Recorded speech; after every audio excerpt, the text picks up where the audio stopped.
Atos capítulo 3, e se Deus permitir estaremos neste capítulo no dia de hoje. Atos 3, as minhas crianças podem acompanhar porque é uma passagem muito conhecida deles, com certeza lhes soará a familiar. Então Atos capítulo 3, diz assim a palavra do Senhor. Atos 3, 1, então até ao 26, que é todo o capítulo.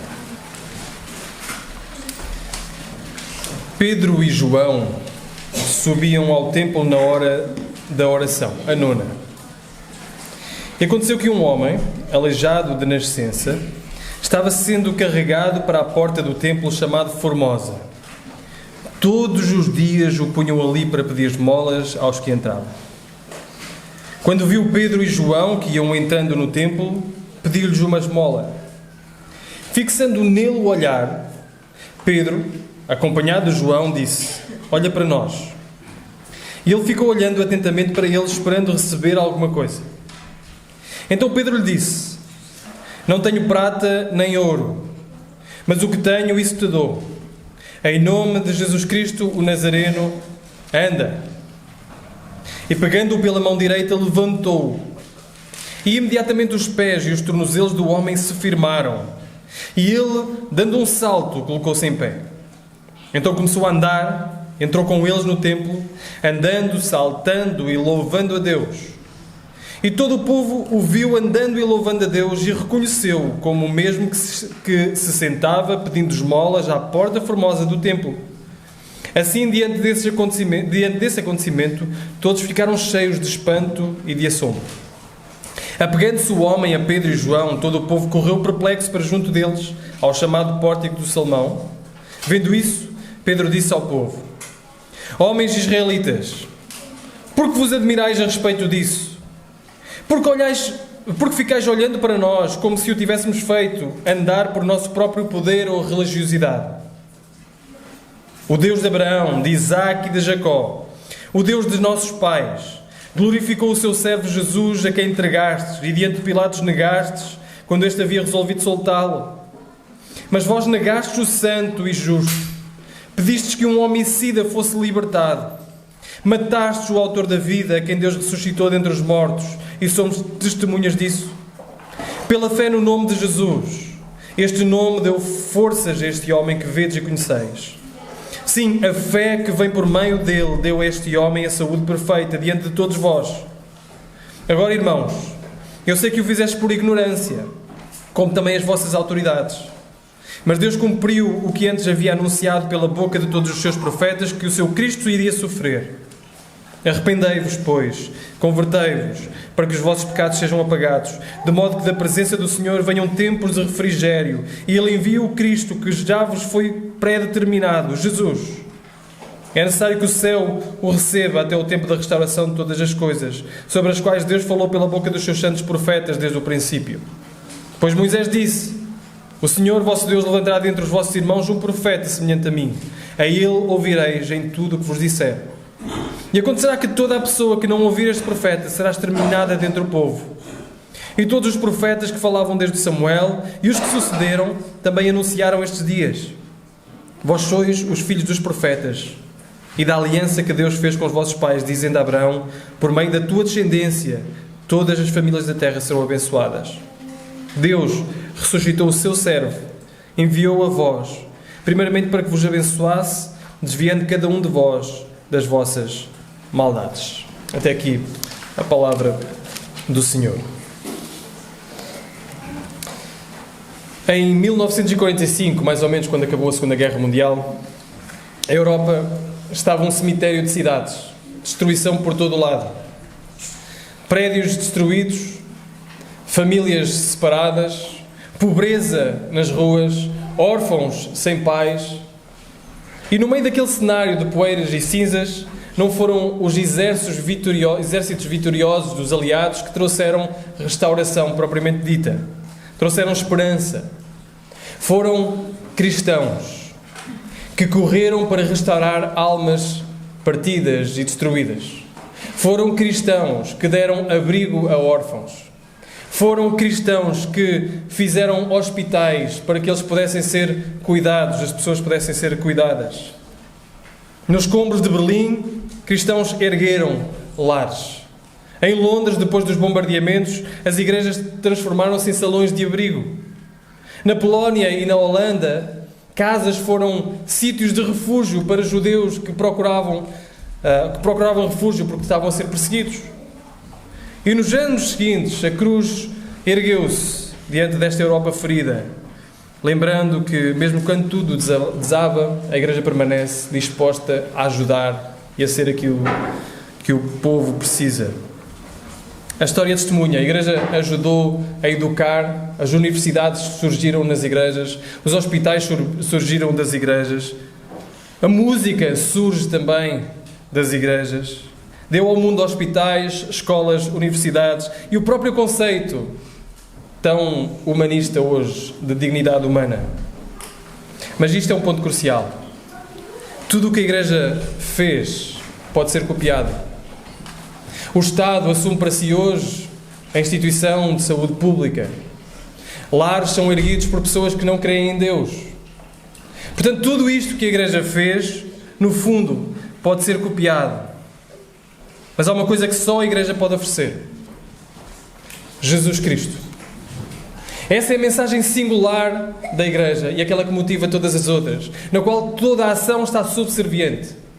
Jesus é aquilo que nós podemos oferecer. É o maior presente que nós temos para dar. O que é que nós realmente, como Igreja, temos para dar a uma sociedade ferida, aleijada, coxa? Jesus. Não existe uma outra coisa que nós possamos dar de maior valor do que este presente, que é Jesus.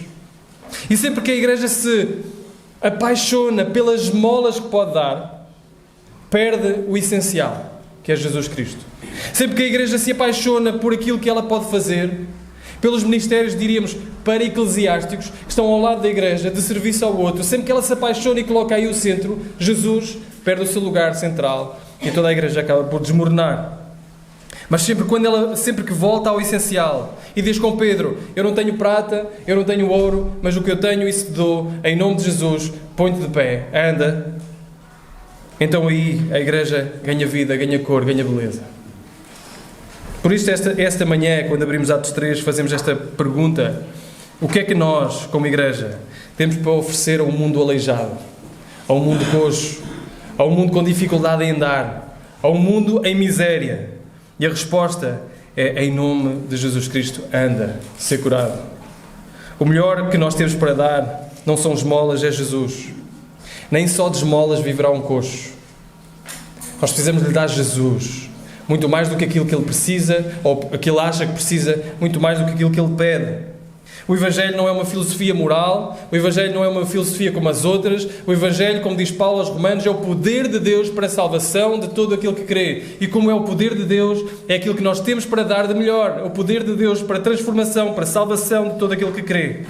Então que este tempo, nesta manhã, nos mova nesta direção de compreender que aquilo que de mais precioso temos em mão para oferecer é Cristo, é Jesus Cristo, é este mundo aleijado. Quando olhamos para este texto, e nós no domingo passado fomos abençoados com uma mensagem fantástica neste resumo final em Atos 2, nós vimos no resumo final de Atos 2, no versículo 42, que eles perseveravam na doutrina dos apóstolos, na comunhão, no partir do pão e nas orações. E logo a seguir diz: em cada alma havia temor e muitos prodígios e sinais eram feitos pelos apóstolos. Isto deve chamar a nossa atenção, porque a pergunta é: que prodígios e sinais estavam a ser feitos pelos apóstolos? E Lucas não nos deixa em suspensão. Lucas vai nos dizer logo, imediatamente, no capítulo 3, no capítulo seguinte, que prodígios e sinais estavam a ser feitos através dos apóstolos. Antecipando esta pergunta, ele nos diz que havia um coxo que foi curado e que isso foi motivo para falar de Cristo. A obra miraculosa feita através dos discípulos é um sinal para nós, para mim e para ti, de que Jesus continua operante hoje. Jesus já estava naquele momento, já tinha subido aos céus, ascendido aos céus, e como diz Pedro no capítulo 2, sobre o Pentecostes, ele diz: isto é prova de que Jesus reina soberanamente sobre todas as coisas, isto que vocês veem é sinal que Ele está lá sentado no trono e agora derramou sobre nós isto que vocês veem. E então agora nós percebemos que mesmo com Cristo ascendido, não fisicamente aqui, Ele continua a operar, Ele continua a fazer, e Ele deve continuar a fazer. O livro de Atos, no fundo, é um relato das ações de Cristo ressuscitado através do Espírito Santo na Igreja e no mundo. É o relato das ações de como Cristo age e continua a agir, e ainda hoje continua a agir na sua Igreja através do Espírito Santo na nossa vida. No entanto, o milagre que nós vemos no início do capítulo precisa de ser explicado. Os primeiros 11 versículos que nós vemos é sobre o milagre que está a acontecer. E aproveitando o facto do milagre que acontece, Pedro coloca-se de pé ou chama ali a multidão que está a olhar para ele e começa a pregar o Evangelho. Nós já tínhamos visto em Atos 2, lembram-se? O milagre e a explicação do milagre. E agora em Atos 3, o milagre e a explicação do milagre. Isto é um padrão que vai ser repetido no resto do livro. Milagres por si só precisam de explicação. Eles não bastam, não servem somente. Eles precisam que sejam explicados. Precisam de ser direcionados. Nós precisamos de perceber. O milagre é um meio, não é o fim. O Senhor pode operar muitas coisas, mas isso só não chega. A coisa mais impressionante, talvez uma das mais impressionantes que Cristo fez quando esteve neste ministério, foi a ressurreição de Lázaro. Lá em João capítulo 11. Mas não sei se sabem, e espero não estar a dar novidade, Lázaro voltou a morrer, certo? Lázaro foi ressuscitado, mas não ficou vivo e não é testemunho hoje vivo daquilo que Jesus fez. O milagre que Jesus operou na vida de Lázaro, da morte para a vida, era um meio de explicar quem ele era, a verdadeira ressurreição e a vida. Então os milagres que o Senhor opera na nossa vida são um meio para a glorificação de Cristo. E é isso que nós vemos aqui, em Atos 2 e aqui. O milagre maravilhoso de um aleijado que ganha força e passa a andar e a louvar e a cantar ao Senhor é um meio para a glorificação de Cristo. Para dar Cristo a uma sociedade também ela aleijada, fragmentada e em miséria. E é isso que nós vamos ver. É isso que nós vamos ver neste capítulo. O primeiro milagre então até o versículo 11 e depois então a explicação. Para onde ele aponta. O milagre então. Versículo 1 diz assim, do capítulo 3. Pedro e João subiam ao templo na hora da oração, a nona. Portanto, havia 3 horários principais de oração. Esta era a última hora de oração, por volta das 3 da tarde. Passado pouco tempo, passado algumas horas, começaria a escurecer e já não iria haver horário de oração. Havia um de madrugada, um ao meio-dia e um à hora nona. E lá estão eles, a caminho do templo, como nos diziam, também, no resumo de Atos 2, que eles iam ao templo em oração. Eles estavam no templo em oração. Portanto, era normal isto acontecer. E lá iam eles. E no caminho, diz o versículo 2, eles encontraram um homem aleijado de nascença, que estava a ser carregado para a porta do templo chamado Formosa. Ali está este homem, que é aleijado desde o início, desde a nascença. Era um homem que estava afastado da sociedade. Um homem que precisava de ser carregado, e todos os dias era carregado, porque estava à mercê da misericórdia alheia, à mercê da misericórdia dos adoradores. Aqueles que iriam adorar ao Senhor naquele templo, eram esses que ele procurava alcançar, talvez um coração mais contrito, mais amolecido. Eu estendo a mão para receber desses. E estava habituado ao dinheiro da próxima refeição assim. Lá estava ele, a ser carregado, nem ele mesmo conseguia lá chegar sozinho. Era carregado, era colocado ali à porta. E vejam o cenário tão triste, no meio de uma porta com um nome tão belo. Conseguem perceber o contraste? A porta era formosa e o cenário à porta formosa era miserável. E isto é um exemplo claro daquilo que é o nosso mundo. O portão ao fundo podia ser belo, mas a cena era trágica. E isto é um cenário em que nós vivemos. As cenas no nosso mundo podem ter um nome bonito e belo, mas o cenário que nós vivemos é um cenário trágico, de aleijados espirituais, de coxos espirituais. E a vida deste coxo era de limitação, era de dependência. Aliás, nós vemos nos Evangelhos que eles eram tratados com um grupo que estavam à parte da sociedade. Andava sempre um grupo de cegos, de mudos, e esses eram excluídos da sociedade, os cegos, os mudos, os aleijados, esses eram excluídos. Às vezes até tinham um estigma de pecado. Lemos lá em João 9, não é? Quando aquele cego de nascença é olhado pelos discípulos e os discípulos perguntam a Jesus: Senhor, quem é que pecou? Este ou os pais dele para que ele nascesse cego? E Jesus responde: nem este nem os pais, mas ele nasceu assim para que se cumprisse a obra de Deus nele. É para que Cristo fosse glorificado através da fraqueza e da miséria que ali estava, tornada em beleza. E ele estava remetido a isto mesmo. A sua posição era claramente simbólica. Ele estava fora, ele todos os dias o punham ali para pedir esmolas, e ele estava fora do templo, em contraste com aqueles que iam entrando por o templo. Ele estava do lado de fora, separado do culto, separado da presença de Deus. Aquele homem era um retrato do mundo caído. Uma humanidade sem força, uma humanidade incapaz de se mover por ela mesma, de se erguer por ela mesma, dependendo da graça e da misericórdia de outros, externa.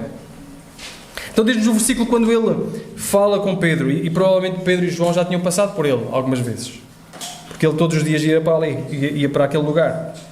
Quando o coxo fixa a atenção em Pedro e João, eles sentem compaixão dele. Diz o versículo: fixando nele o olhar, Pedro, acompanhado de João, disse: olha para nós. E ele ficou na expectativa. Será que ele vai dar as moedas que tem no bolso? Será que ele vai dar aquilo que eu preciso, aquilo que eu roguei? Mas o que ele recebeu não era o que esperava. Pedro, fixando o olhar nele, disse-lhe: eu não tenho prata nem ouro. Vejam este início de frase. Quase que conseguimos sentir a desilusão daquele homem. Estendeu a mão e disse: dê-me uma esmola. Pedro fixa o olhar e diz: olha para mim, eu não tenho prata nem ouro. A desilusão. Diz assim: porquê é que pediste olhar para mim? Estão a ir passar outros atrás de ti que me podiam dar as molas que eu precisava, é a misericórdia que eu precisava. Mas ele diz: mas o que eu tenho, isso te dou. Eu não tenho a prata e o ouro que tu queres, mas eu vou dar-te aquilo que tu precisas. O que eu tenho, isso te dou. Em nome de Jesus Cristo de Nazaré, levanta-te e anda. Este nome, e percebam, ele está a dizer: eu não tenho prata nem ouro, mas o que eu sei, isso te digo. Não é isso que ele diz. É o que eu tenho, isso te dou. Nós não podemos dar uma coisa que não temos. Nós só podemos dar aquilo que temos. E se temos Cristo a preencher o nosso coração, nós podemos dar Cristo aos outros. É o que eu tenho, isso te dou. Então eu dou-te Cristo que preenche a minha vida, eu dou-te Cristo que transformou a minha vida. Pedro está a falar, um homem impetuoso, mas que negou o Cristo. E Cristo diz: chega-te a mim e eu reconcilio a tua vida. Eu vou-te transformar num homem que apascenta ovelhas, que vai ter de lidar com o meu rebanho. Um homem que me ama. Eu vou transformar-te nisso. O que eu tenho, eu isso te dou. Ele transformou a minha vida e Ele pode transformar a tua. Então, em nome de Jesus, levanta-te e anda. E em seguida, Pedro estende a mão, ergue-o pela mão direita, e imediatamente a força invade as pernas fracas do homem, os músculos são restaurados, a rigidez é substituída por vigor. E o texto diz que ele não só levantou e começou a andar, ele levantou e começou a saltar. O vigor naquelas pernas. Não é como nós, não é? Quando Samuel foi operado e agora precisa de fisioterapia para recuperar os movimentos, para recuperar... Ele não precisou de fisioterapia nenhuma. Ele era coxo e aleijado de nascença, nunca tinha conseguido andar, e de um momento para o outro recebeu o tratamento inteiro. Ele colocou-se de pé e começou a saltar, começou a pular, começou a louvar a Deus. E uma das coisas que este texto nos fala é que nós podemos esperar muito pouco de Deus. Nós podemos esperar muito pouco de Deus. William Carey dizia: esperem grandes coisas de Deus. Esperemos grandes coisas de Deus, irmãos. Nós pedimos pouco. Nós pedimos muito pouco acerca daquilo que Ele nos pode dar. Ele pode nos dar grandes coisas. Não para a nossa glória, mas para a glória dEle. Nós pedimos coisas muitas vezes fúteis que ficam muito limitadas àquilo que o Senhor pode dar. Este mendigo pensou que o melhor que podia conseguir destes homens era dinheiro, era esmolas para a sua própria refeição, para a sua próxima refeição. Mas recebeu umas novas pernas, recebeu um novo vigor. É isso que Paulo diz, que Ele pode dar muito mais abundantemente. Deus pode dar muito mais abundantemente do que aquilo que nós pensamos, pedimos ou pensamos. O Senhor pode nos dar muito mais do que aquilo que nós pedimos, do que nós pensamos. Nós olhamos para este mundo e pedimos em relação a este mundo num plano horizontal, mas diz Jesus: Não junteis tesouros na terra, onde a prata e o ouro, ou onde as coisas corrompem, são corrompidas, onde a traça consome, onde o ladrão rouba. Não ajuntemos tesouros nesta terra, porque eles são muito limitados. Mas Ele pode nos dar tesouros celestiais, eternos. E Ele quer nos dar tesouros celestiais e eternos. Ele quer nos dar contentamento nas provas. Nós pedimos muitas vezes: Senhor, livra-me desta prova, e o Senhor tem poder para isso. Mas mais extraordinário e sobrenatural é no meio da prova ter contentamento e ter alegria. O Senhor pode dar isso. Portanto, podemos pedir ainda assim por alívio? Sim. Podemos pedir ainda assim por coisas? Sim. Podemos pedir para o pão nosso cada dia? Sim. Mas Ele pode dar muito mais do que isso. Ele deu a este homem muito mais do que esmolas. Ele deu a este homem uma vida totalmente transformada. Um coração grato, um coração que louva a Deus, um coração que entra no templo para louvar ao Senhor. Não nos devemos distrair com o que o mundo tem para oferecer, quando Jesus nos oferece muito, mas muito mais do que aquilo que nós pedimos ou pensamos. Então Ele começou a andar. E o que a Bíblia diz é para onde é que Ele foi. Nós esperaríamos assim: os amigos levaram-no, a família levou-o para aquele sítio, e o passo natural seria ganhar força e ir para onde? Para as ruas, ter com os amigos ou ter com a família e dizer: olhem só as minhas novas pernas, olhem só o que eu posso fazer, nunca consegui, sou eu mesmo, acreditem, sou eu. Mas não, a primeira coisa que ele faz, diz o texto, é entrar no templo, andando, saltando e louvando a Deus. O homem que nunca tinha podido entrar no templo, que fora relegado para fora do templo, a mendigar fora do templo, é encontrado agora dentro do templo a louvar ao Senhor. A língua que antes estava silenciosa acerca das grandezas de Deus, agora canta de alegria. O corpo que tinha rigidez e não se conseguia mover, agora dança em adoração. Aquele que estava excluído agora é incluído. Aquele que era marginalizado torna-se o adorador. Aquele que era um símbolo de vergonha torna-se um testemunho da glória de Deus. E isto é o que Deus pode fazer na nossa vida. Isto é extraordinário. Isto é maravilhoso, a forma como Deus pode trabalhar na nossa vida. E Ele não está sozinho no seu espanto. Vejam, versículo 9 e versículo 10, diz que o povo viu andar e louvar a Deus e reconheceu como aquele que estava a sentar, a pedir esmolas à porta formosa do templo. Assim, diante deste acontecimento, todos ficaram cheios de espanto e de assombro. Ele não é o único, há outros ali à volta que começaram a ficar espantados. Não é este que nós víamos a pedir esmola? Não é este que nós víamos a pedir-nos todos os dias dinheiro? Não é este que tinha que ser carregado até à porta do templo? Sim, é este. Mas esta porta se tinha aberto para desvendar então a maior fonte de admiração, e Pedro vai pegar nesta admiração e vai apontá-los para Cristo. O milagre então, mais do que a cura física, é um sinal espiritual, é o retrato da graça salvadora a operar. É isto que a graça salvadora faz. Um homem que não consegue levantar sozinho, mas que sente a mão do Senhor a pô-lo de pé. Este é o retrato de todos nós, aqueles que já creem em Deus. Aleijados espiritualmente, reconhecendo o seu estado, a pedir esmola e a pedir carência divina, até que o Senhor olha para nós, pega na nossa mão, nos coloca de pé e nos faz entrar no templo da sua presença a louvar e a cantar o Senhor, ao nome do Senhor. Todos nós, todo aquele que é cristão, é um coxo curado, um aleijado curado. Nenhum de nós entra no templo da graça a andar pelas nossas próprias forças, mas pela graça de Deus.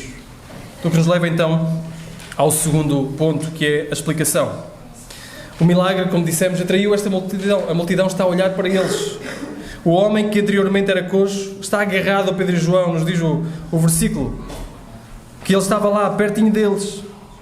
Apegando-se o homem a Pedro e João, todo o povo correu perplexo para junto deles, ao chamado Pórtico de Salomão. Era uma grande galeria ali aberta, onde multidões se juntavam para discutir. E ali então Pedro levanta-se para pregar. E as pessoas começaram a olhar para eles como se fosse a própria fé e piedade deles que fazia aquilo. Aliás, mais à frente, no livro de Atos, nós vamos ver um homem que até queria comprar o poder. Queria comprar esse poder de fazer milagres. E o que Pedro e João dizem é, no versículo, Pedro no caso, diz no versículo 12, vendo isso, Pedro disse ao povo: homens israelitas, por que vos admirais a respeito disso? Porque ficais olhando para nós como se o tivéssemos feito andar por nosso próprio poder ou religiosidade? Não olhem para nós a pensar que foi o nosso poder. Não olhem para nós a pensar que foi a nossa capacidade. Pedro rejeita o elogio em relação àquilo que está a acontecer. E isto pode ser uma grande tentação quando o Senhor age na nossa vida. Dizer que fomos nós, pela nossa capacidade, que alcançou isso, pela nossa inclinação, pela nossa personalidade, pela nossa inteligência, as coisas estão a acontecer não por causa de nós, irmãos, é apesar de nós. É pela graça e misericórdia de Cristo que nós temos visto pessoas a arrependerem-se. Não é por retórica nenhuma, é pela palavra aberta, exposta e a graça do Espírito Santo, ou o Espírito Santo a agir na vida de pessoas. Não somos nós que fazemos nada.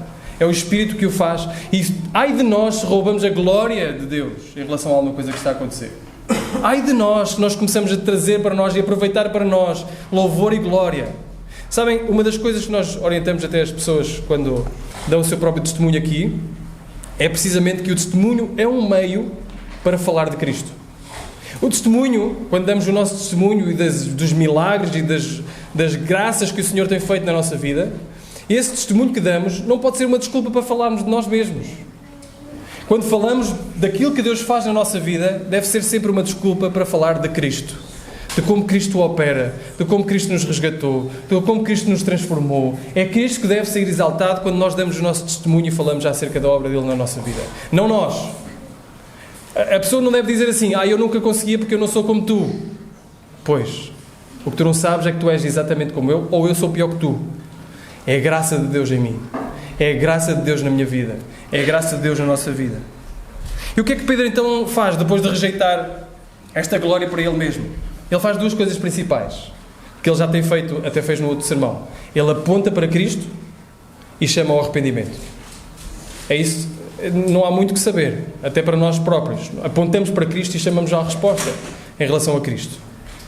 Vejam, Pedro, em vez de ficar com a glória, direciona, e depois, no versículo 16, ele quer levá-los aí.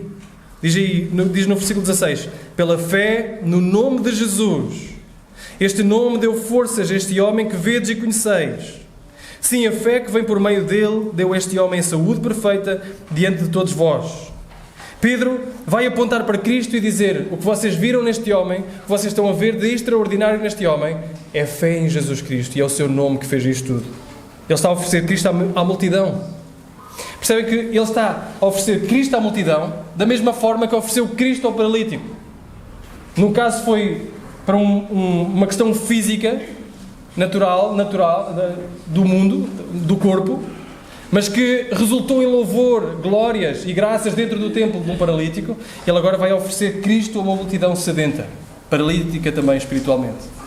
Então, ele não tinha outra coisa para oferecer. Não tenho prata nem ouro, eu dou-te Cristo. Eu não tenho retórica muito grande, nem tenho justificação muito grande para além de Cristo. É Cristo nos dois momentos que ele oferece. E vejam como é que ele oferece Cristo. Em primeiro, Pedro diz, no versículo 13, que o Deus de Abraão, de Isaac, de Jacó, o Deus de nossos pais, glorificou o seu servo Jesus, a quem entregastes diante de Pilatos, negastes quando ele havia resolvido soltá-lo. Esta lista de patriarcas lembra a promessa de Deus a Abraão em Gênesis 12, em Gênesis 15, em Gênesis 17, onde Deus prometeu que Abraão seria um pai de muitas nações. E finalmente, isto está a ser cumprido na Igreja, através de Cristo. Como diz Paulo lá em Gálatas, Ele é semente. Jesus Cristo é a semente prometida a Abraão. Então aquilo que vocês veem, isto que está a acontecer, esse Jesus que fez isto, Ele é a semente prometida. É isso que ele começa por dizer. Ele é a semente prometida. Ele veio porque já estava prometido na Antiguidade. Depois, ele continua a dizer no versículo 14, mas vós negastes o santo e justo. Ele chama de Cristo santo e justo, claramente a evocar a divindade de Cristo. Imaginem o que era chamar de santo e justo alguém que não fosse divino. Seria uma heresia. Mas ele está a chamar de Jesus de santo e justo. Ele era o prometido pelos profetas. Ele era o Filho divino, Emmanuel, Deus connosco. E por fim, o chama de autor da vida. Autor da vida, versículo 15, matastes o autor da vida, a quem Deus ressuscitou dentre os mortos, e somos testemunhas disso. Jesus, o autor da vida, como diz lá João no capítulo 1, que todas as coisas foram criadas por Ele e sem Ele nada do que foi feito se fez. Ou Colossenses diz, porque nele foram criadas todas as coisas que há nos céus, na terra, visíveis e invisíveis, sejam tronos, sejam dominações, sejam principados, sejam potestades, tudo foi criado por Ele e para Ele. Ele é antes de todas as coisas e todas as coisas subsistem por Ele.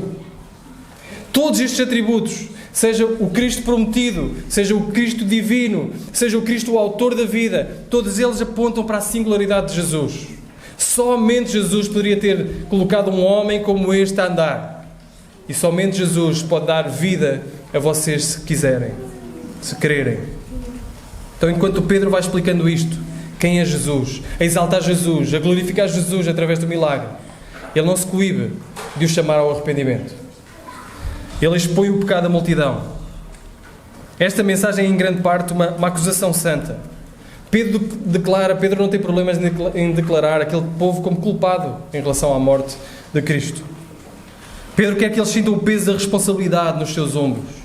Ele diz no versículo 13: vós traístes e entregastes Jesus. Versículo 13: vós negastes perante Pilatos. Versículo 14: vós negastes o santo e justo. Versículo 14: vós pedistes um homicida fosse solto no lugar dele. E versículo 15: vós matastes o autor da vida. Que jogo de palavras notáveis. Mataste o autor da vida. Aquele que vos deu sopro de existência. A criatura atentou contra o próprio Criador. A ironia é devastadora. O Criador morto pela criatura. O doador da vida entregue à morte. O que Pedro quase está a dizer é o seguinte: vocês estão admirados que um homem coxo está a andar? Eu digo-vos que um homem morto ressuscitou e que está sentado nos céus e vos convoca hoje ao arrependimento. Admirem-se mais que um homem morto foi ressuscitado pela mão de Deus e esse é o nosso Salvador Redentor, do que para um homem coxo que começou a andar. É pelo nome desse morto ressuscitado que este aleijado começou a andar. Ele está a glorificar Cristo, está a apresentar Cristo diante dos olhos, está a convocar ao arrependimento. Vocês têm culpa nisso. E da mesma forma, irmãos, aquilo que nós temos para oferecer para uma multidão sedenta como esta é exatamente a mesma coisa. É Cristo, é Jesus. Esse é o maior presente que nós podemos oferecer a esta sociedade. Oferecemos Jesus porque não existe nada melhor para oferecer.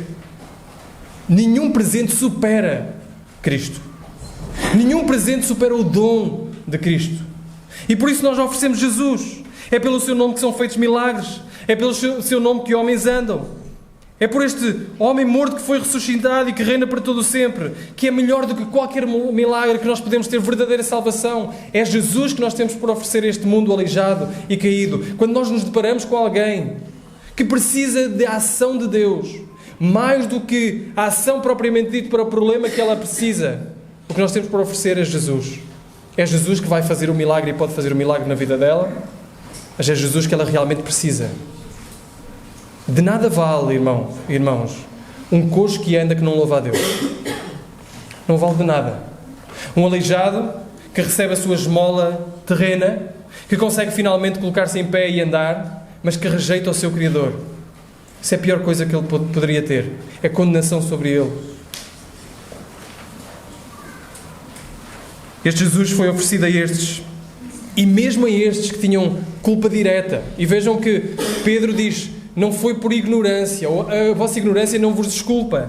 É isso que ele diz no versículo 17. Agora, irmãos, eu sei que o fizeste por ignorância, mas a ignorância não faz com que eles fossem menos culpados. Nós cometemos pecados por ignorância, mas isso não nos faz menos culpados pelo nosso próprio pecado. Somos culpados na mesma diante de Deus. Não podemos dizer: eu não sabia. É a mesma coisa que quando andamos na estrada. Eu às vezes fico um bocado alarmado quando vou na estrada e passo o sinal de velocidade e eu não sei a que velocidade é que deveria ir. Se a polícia passar ali e eu for acima em excesso de velocidade, vai mandar parar e vai me multar. Eu posso dizer assim: mas eu não vi, eu não sabia, eu estava ignorante em relação ao limite de velocidade nesta estrada. Mas eles irão-me dizer: mas deverias saber. Mas deverias saber. Porque a lei acusa o nosso pecado, diz o padrão de Deus, diz aquilo que nós devemos ser. Nós deveríamos saber. A lei que está escrita e a lei que está colocada no nosso coração. Ela vai-nos acusando, a consciência vai-nos acusando. Nós podemos cauterizar a consciência, podemos ignorar a consciência, abafar a consciência, mas ainda assim temos culpa diante de Deus, mesmo se alegarmos ignorância. E se para estes que tiveram ação direta na morte de Jesus, alguns deles ali mesmo, houve esperança, arrependimento, ou abertura para arrependimento, quanto mais para nós. Continua a haver, e para aqueles que ainda não conhecem a Cristo, aqui, hoje, oportunidade de arrependimento. Continua a haver esta convocação a reconhecer o pecado, a confiar em Cristo e a dizer: eu quero esse Cristo. Eu quero esse nome poderoso, singular e soberano sobre todas as coisas. Eu quero esse Jesus. Ainda hoje é possível arrepender-se do pecado e crer em Jesus Cristo. E essa é a nossa oração, para que possa vir a acontecer. É isso que Pedro diz. Nesta segunda fase, depois de apresentar Cristo, ele chama ao arrependimento. Pedro começa por compelir a sua audiência com uma maior urgência ao arrependimento. Vocês fizeram por ignorância, versículo 17. Mas Deus cumpriu o que havia anunciado pela boca de todos os profetas, que o Cristo iria sofrer. A boa notícia é que Cristo estava prometido. Cristo viria porque nós não nos conseguimos salvar por nós mesmos. Cristo estava prometido pelos antigos profetas. E à luz desta verdade, do que Deus fez em Cristo, eles são instados a responder. Versículo 19. Arrependei-vos, pois, convertei-vos, para que os vossos pecados sejam apagados. Arrependei-vos, pois, e convertei-vos. Arrependimento é este voltar atrás, é uma mudança de direção, não é só um remorso. Nós muitas vezes arrependemos-nos, não tanto por aquilo que fazemos, mas pelas consequências daquilo que fazemos. Porque se ninguém soubesse e se não houvesse consequências, ninguém se arrependia, ou nós não nos arrependeríamos daquele pecado.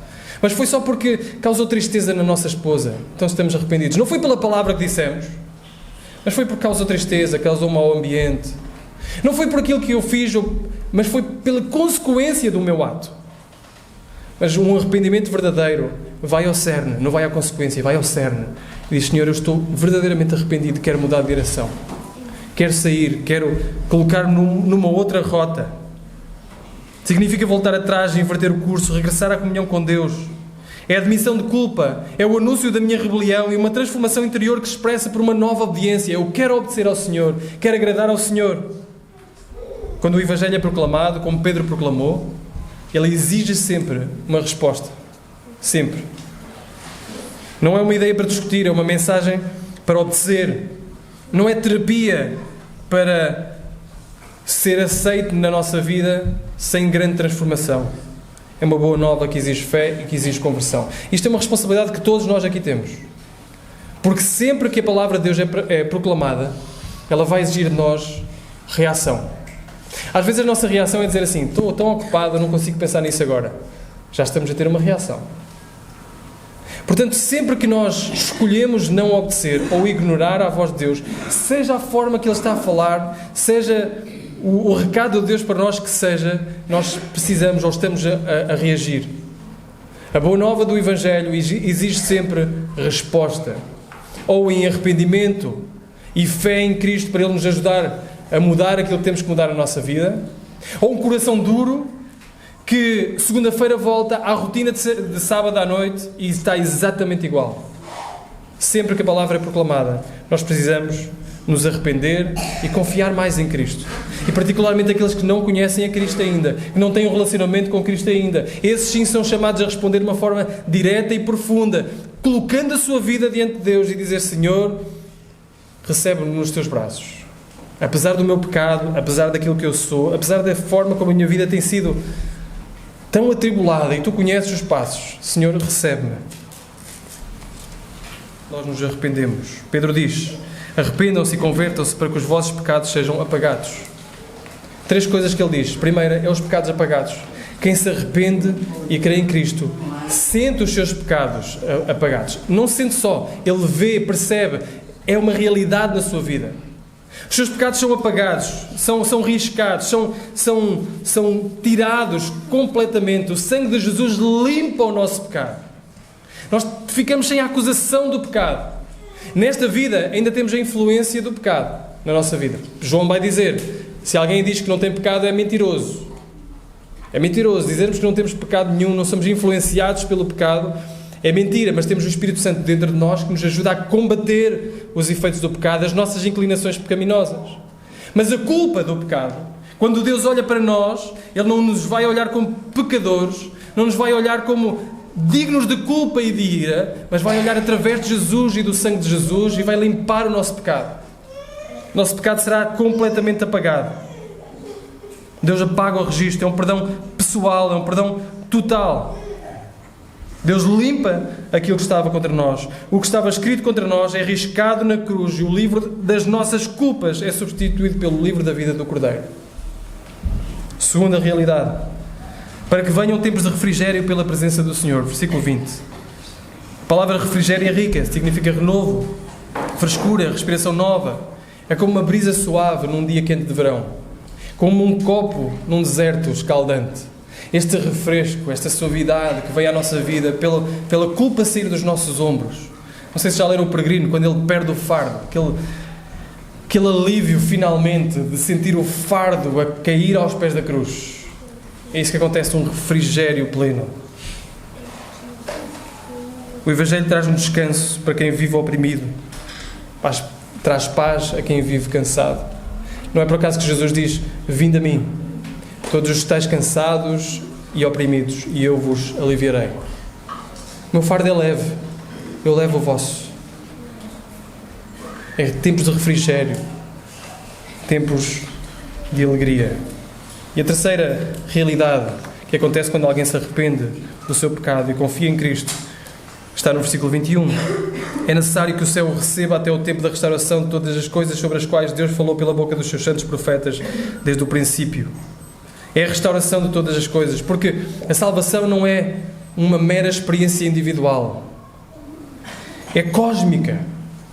A salvação é esta criação, queda, redenção e consumação. É isso que Paulo diz lá em Romanos 8, que a criação aguarda, que a criação geme. Este mundo que nós vivemos, afetado pelo pecado, geme à espera do seu Salvador, do seu Redentor. E nós estamos inseridos nele. Este mundo clama por um Salvador que vai restaurar todas as coisas. E quando anunciamos e proclamamos Cristo e convocamos as pessoas ao arrependimento, nós não dizemos só: vem a Cristo, o teu pecado será apagado. Vem a Cristo e tu terás calma e restauração na tua alma. Mas dizemos também: vem a Cristo porque farás parte de uma nova criação. Vem a Cristo porque tu experimentarás a ressurreição do teu corpo. Vem a Cristo porque essas dores serão apagadas e tu estarás para sempre com o Senhor. Vem a Cristo porque tu experimentarás uma coisa como este mundo aguarda experimentar. É isso que nós dizemos. Proclamamos não uma salvação somente individual, mas uma salvação também no seu escopo cósmica. Pedro mostra que esta cura do coxo é mais do que uma boa história. É uma ilustração viva daquilo que Deus fará com o mundo inteiro. Tomará também o que é fraco e vai torná-lo firme. Tomará o que é morto e tornará vivo. Tomará o que é excluído e trará para dentro da presença de Deus. Assim, parte da nossa pregação do Evangelho não é só redenção pessoal, é redenção universal. A transformação individual é parte de um plano muito maior, que é a restauração de todas as coisas. Então a promessa é esta: perdão dos pecados, tempos de refrigério, bênção no céu e um lugar à frente na restauração de todas as coisas, e tudo isto é oferecido com Cristo. Nós muitas vezes minimizamos Cristo, simplificamos demasiado e percebemos que há muito por onde aprofundar no Evangelho. Há muito por onde aprofundar nas promessas de Deus em Cristo. Há muito por glorificar a Cristo. Cristo é o propósito de todas as coisas.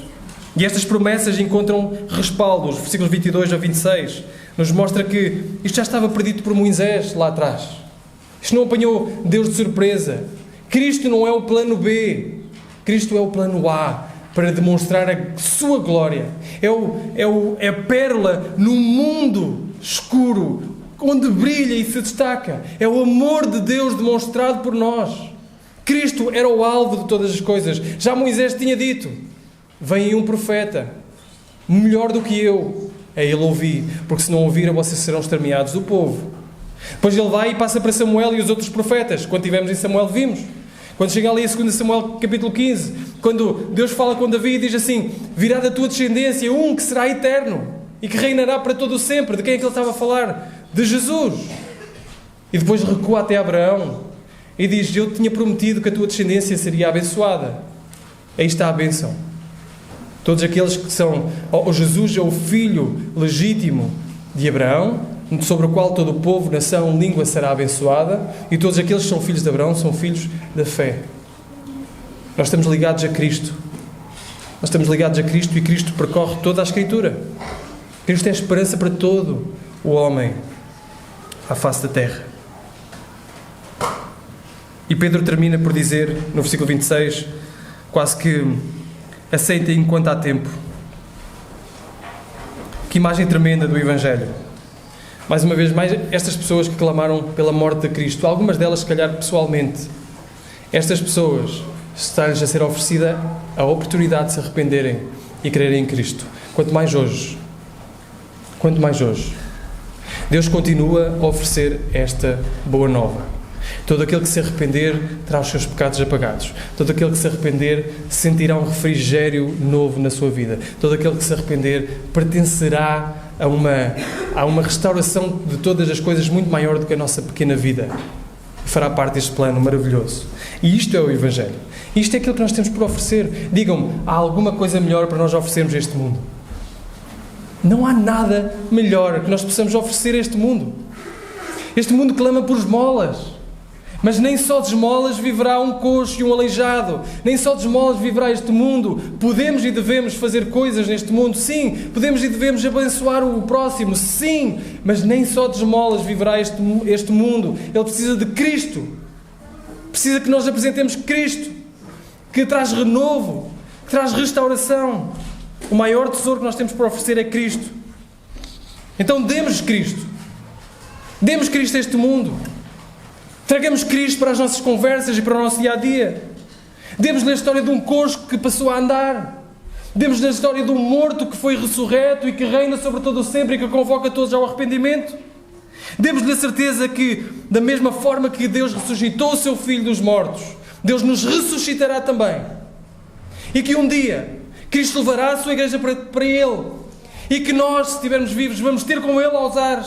E aqueles que estão mortos são ressuscitados e estarão com Ele para todo o sempre, em novos céus e nova terra. Não existe nada melhor para nós oferecermos este mundo.